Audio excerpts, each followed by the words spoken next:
ওয়ালাইকুম। এই যে মসজিদটা আপনার পিছনে দেখা যাচ্ছে যে এই মসজিদটা অনেকে বলে যে ৪০০ বছর বা ৫০০ বছরের পুরনো এবং এটা জিন তৈরি করেছে। এটা কতটা সত্য একটু বলবেন? আসলে কি, মানে আমি শুনছি এমন উনি নাকি জিনের সর্দার ছিল, কিন্তু বাস্তবতা উনি একজন ব্যবসায়ী ছিলেন এবং আধ্যাত্মিক মানুষ ছিলেন। ওই সময়ে আমাদের দেশে তো তখন মুসলমান ধর্ম ছিল না, তাই না? ওই সব ধর্ম প্রচার করতে এনারা এসেছিলেন এবং উনি ভালো একজন ব্যবসায়ী ছিলেন, তাই না?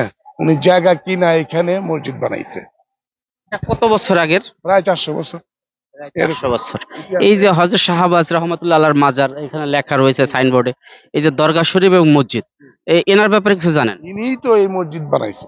এনার একটু ইতিহাস বলবেন, আপনারা কি জানেন? আমরা এটুকুন জানি, ইনি এই মসজিদ বানাইছে এবং ইনি নিজের জীবিত অবস্থায় উনার নিজের কবর, যেটা মকবরা বলে আর কি, নিজের কবর নিজেই উনি বানায় গেছে।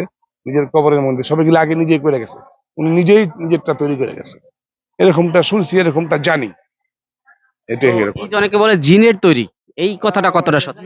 আমি ব্যক্তিগত ভাবে ছোটবেলা থেকে এখানে আমরা আসি সাধারণত, মানে এখানে আমি নামাজ পড়ি মাঝে মধ্যে, কখনো কখনো যেমন আজকেই ধরেন না, আজকে আমার কেন যেন মন চাইলো যে একটু কোলাহল মুক্ত পরিবেশে আমি নামাজটা পড়বো।